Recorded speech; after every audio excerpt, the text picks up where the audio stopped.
Hi, I'm Trevor Thrasher, and this is the first part of my lecture on home defense, reality, risk, and response. It's a seminar about protecting your home and your family from home intruders, burglaries, incidents in and around your home, giving you some basic data points, some response actions you can take, and of course, a lot of mindset and awareness that can help keep you and your loved ones safe. Again, my name is Trevor Thrasher. You can find me on Substack at threatproof.substack.com or at graygroupsecurity.com. All right, let's get started. The reality of burglaries and home invasions in America paints a picture that is pretty grim. There's a significant chance in your lifetime that your home may be burglarized or invaded. There are about 3.5 million burglaries in the United States in a year. And again, in a lifetime, about 8 out of 10 people will have their home burglarized or invaded. That's an 80% chance. When those homes are broken into, there's a 25% chance that someone is actually home during the incident. And in about a quarter of those cases, there's somebody who's assaulted inside of the home. So, when it comes to a risk assessment of when you might possibly need to use violence, home invasions and burglaries rank up there very high in those situations that are probable and very consequential in nature. Now, the dynamics of these home burglaries and home invasions are kind of interesting. So, offender familiarity is basically whether the occupants knew the person who was the suspect. And for burglaries, the occupants knew the suspect in about one third or 33% of those incidents. Now, when it comes to home invasions or violent burglaries, it's about two-thirds of the time where the person that is the perpetrator is known to the people inside. Now, there's obviously some reasons for that, and if you follow the news, you'll know why a lot of home invasions occur, and we'll discuss that as we go forward here. When it comes to force used, offenders are unarmed in about 61% of the cases. So, in the majority of the cases, they don't enter with weapons. But what I've seen quite frequently is that offenders will make use of weapons in the home to help them either break into other parts of the home, work through locks, jimmy doors, or to arm themselves. And the reason for that is that possession of burglary tools is a separate charge. And of course, if they use a deadly weapon, during the commission of something like a burglary, it can really enhance the penalties for them. So they tend to not carry those weapons when they do it, but they will find them in the home. And it can be something as simple as a knife laying out in your kitchen. Or, of course, if they stumble upon a gun in the house that's unsecure, they would possibly use that as well. Now, about 12% are armed with firearms, and that's in the United States. And that number is going to go down quite a bit or up, depending on what country you live in. When it comes to victim injury outcomes, what's interesting is there's really no statistical difference between victims who comply and their injury rates or victims who resist in their injury rates. So, about 9% of victims who are attacked in the home are seriously injured, and about 36% have some type of other relatively minor physical injury. Now, um, again, when it comes to resistance, we find the same patterns we see in street defense. The worst thing you can do is use half hearted resistance, right? Measured defense.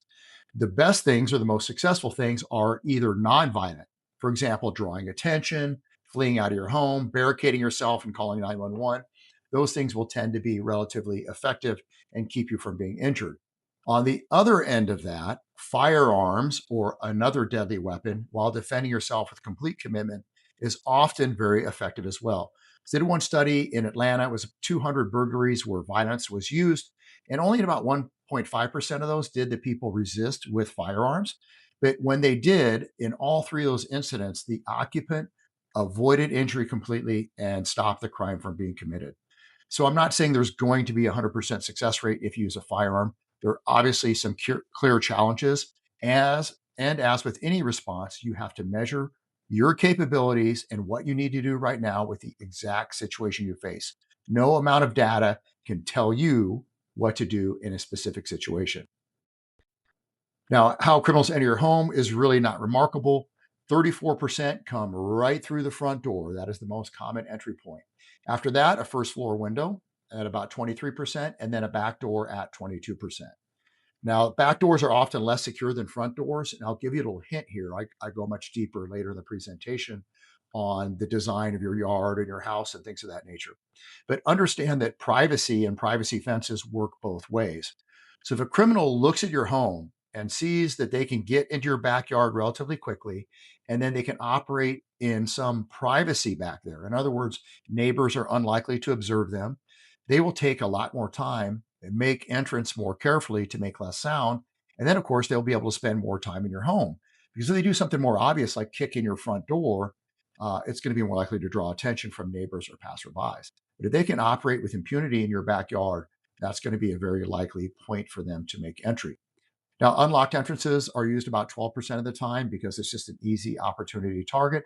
And in some communities, people do not lock their front or back door, even at night, which I found kind of odd. Now, there are plenty of times during the day where my home is probably unlocked up front or the back door is probably unlocked. So I'm letting my dog in and out. But I do live in a relatively risk free neighborhood that's very open. And I have neighbors that are around all the time that could see any type of intruder. So you always have to weigh the risk versus reward and how you want to live your life. Garages are entered about 9% of the time, and they are a weak point that many overlook. Of course, if the garage door is open, that provides easy access into your home. And sometimes people forget to close their garage doors at night, or they leave them open inadvertently during the day. And I'm sure that's happened to almost anyone here. But I'll also give you a fair warning on this. Every garage door manufacturer in the United States has to have basically an emergency pull tab, which is a rope that's linked to the top of your garage door. And when you pull that tab down, it unlocks your garage door. So if you were trapped in your garage in a fire and the electronic systems in your house had failed, you could grab that pull tab, pull it down, it unlocks your garage door and allows you to lift it up. Criminals have figured out how to get to that pull tab through the sides of your garage door and through the frame with different variety of tools. And I've seen them get access to the garage in under 30 seconds that way. So there is a simple thing you can do to secure that pull tab that will prevent a lot of those break-ins through the garage door where they pull on it. The second floor is only entered in about 2% of cases. And it's kind of funny because the traditional uh, movie method of a burglar getting into your home is to climb up a tree and come into the second floor window. It does occur, but it's extremely uncommon. Obviously, it's going to be harder, it's going to be more risky, and it's going to draw a lot of attention. Keep in mind that in the United States, the vast majority of burglaries occur during the day when the burglar believes nobody is home. Now, this is reversed in countries like the UK, where most burglaries occur at night, regardless of whether the person's home or not. And the reason for that is because in the United States, burglars fear having to deal with armed citizens in their house. And in a country like the United Kingdom, they don't worry so much about someone being armed and shooting them dead. So, pros and cons to everything when it comes to the Second Amendment as well. When you hear the term forced entry, it often does not believe what the media would like you to believe. So if you hear that the intruder forced his way through the door, there's typically one of three things that happen. Now, someone completely opened the door and basically invited the person into their home, but they will make it seem like the person forced their way in because they don't want to admit psychologically that they didn't do any type of threat assessment, did something kind of dumb. Or someone will completely open the door to see who's outside and then they will rush in through the door. And no door is really forced, they just force their way past the person. Or someone will partially open the door in a way that really exposes them. And I cover this in my classes. If you're going to open a door, I teach a certain way to do that. But they'll open up a door even partially haphazardly, and then the attacker will make use of that open door and then will sort of force their way through it. But in all these cases, when you hear forced entry, it most often means that somebody opened that door to some degree and the attacker simply exploited it. Okay, and I've used this example before in one of my Substack posts, but let's watch this video because there's a lot to be learned from it. The peace of a bright, sunny Texas morning shattered by unexpected visitors. When authorities say two men forced their way into a Houston area home with guns, one posing as a food delivery worker. Ben Bates owns the home but was away. It was his daughter who answered the door to tell them they had the wrong house. So, first of all, you have a guy that comes to the door for food delivery and you haven't ordered it. So, unexpected intruder in your home. And it's daylight out, and I get that. He's wearing a dark baggy hoodie, which is what I cover as the number one things that criminals wear. He's got a dark face mask on and a hat and gloves. So we call that a light disguise, or in this case, it's actually more than a light disguise. So that's so he can avoid his face being seen by the camera. So he probably fully expects there to be a ring camera here and has probably surveilled this house to some degree. But he's got gloves on and it's Texas and it's bright and sunny and a ski mask. If you automatically open your door for a masked person who you don't know outside, then you clearly are not paying attention to your gift of fear, and you have clearly lost your survival sense, which is evident when you listen to this young woman. Now, she is probably a very kind person, and she has not gone through the mindset shifts that I often preach. The first one being that no matter how you live your life, someone may still try to attack you. Number two, that your self defense or your personal protection is your responsibility. And number three is that you have to give yourself permission to act and, in some cases, use violence to defend yourself. Clearly, she doesn't recognize those shifts in her mindset that are necessary to keep her safe. Her first thought is that she wants to open her door, come outside, and tell this masked intruder right away that it is not her house that he should come to, because she wants him to be efficient and not get in trouble and make sure that he takes his order to the right house. Now, if you look at the food delivery bag, what do you notice here as well? It's floppy. There's clearly no food in it. And then if you look further, ask yourself, where is his delivery car? So delivery drivers want to be fast and efficient. They're going to park typically with easy access and easy viewing right to the front door. So it's a short trip for them. So you have the placement of the car. You've got nothing in the bag. You've got the dark baggy hoodie. You've got the hat over his head with the ski mask and the gloves, and coming to your house without an order whatsoever. So layer upon layer of threat indicators. And if you look a little further, there's another occupant in his car, and that is his accomplice. So once that door gets opened up and he rushes in, the accomplice will bail out of that car and head into the home afterwards. Now, to make this situation worse, her father sees it all happen.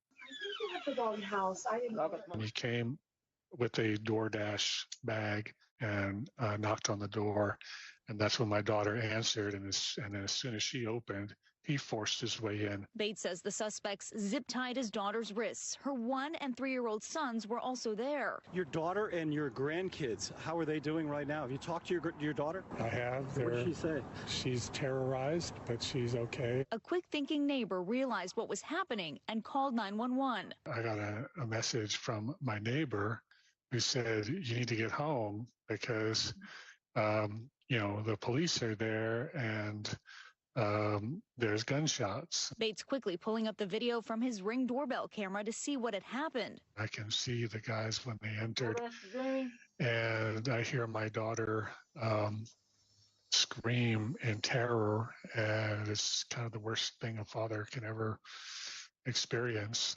And they were threatening her, threatening to kill her. It was just the worst thing. Police arrived in a matter of minutes, finding the armed men inside. The suspect came out of what we think is a bedroom and shot immediately at the officer. The officer returned fire, did not strike the suspect, but that was the suspect that ran out the back. That officer, Scott Durfee, was shot in the leg, while his partner found the second suspect in another room and arrested him. In the midst of the chaos, Bates says his daughter managed to break free of her restraints and grab her children. We don't know how, So ask yourself how terrifying that must have been for him to review that video. And also, I can tell you from experience, as someone who won, I've watched my friends fight in the ring, right, in a organized competitive fight. And that gets you pretty amped up because you're cheering them on and you see when they're in danger, when they're out of danger. But I've also experienced this as a member of the Special Forces and other jobs that I've done, where I literally have watched either some type of camera system or drone feed of my friends in direct close combat with the enemy. And man, I'll tell you, that is really hard to do, is to watch that close combat occur where it's life or death. And it's not a competition whatsoever. And you're definitely cheering on your friends and you're trying to help them out on the radio whenever you can. But man, that can be very traumatic for somebody to experience there. Also, this ended up with a police officer shot in the leg, and eventually the two suspects were captured. But the mom was tied up on the floor when all this happened, and her kids were very vulnerable. Although this didn't end well, I mean, an officer was seriously injured, it could have ended much, much worse for that lady. And ask yourself what a 1-minute lesson would have done. If her father had set his daughter down and said, look, you're home alone with the kids during the day, If somebody comes to the door, here are the things to look for. Don't open the door for a stranger. Look to see if they're wearing a disguise. Don't believe they're a delivery person. Make sure that you go through a checklist and you make a deliberate, intelligent decision to open that door. And only after you go through some type of verification or interrogation to determine that that truly is somebody that is supposed to be there and come to the home. So an ounce of prevention is worth a lot of cure here, including a gunfight and a kidnapping.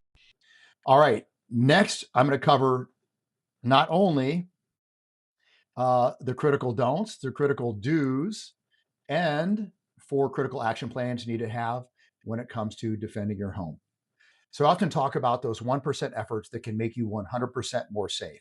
Now, obviously, nothing can ever completely guarantee your safety, but if you just spend 1 hour a week oriented around your personal safety, you can easily make you and your family 100% more safe. And then with each additional 1% or each additional effort, you can layer that 100% on each other time and time again until you're 1,000% more safe than the average person out there. It doesn't take a lot of work. You need to regain your sense of survival. You've got to remember your gift of fear, and you have to take appropriate actions when the time comes. Do me a favor and let me know what else you want to see. This is an hour-and-a-half presentation that doesn't even include the hands-on skills that I cover in other seminars. If you are a paid subscriber, I will give you a PDF of the entire presentation with a link down below. And now you're not going to have the videos at your disposal, but you can see the basic framework of my home defense plans and use that to your advantage. So become a paid subscriber, support what we do here, make yourself more threat proof every week. Take care.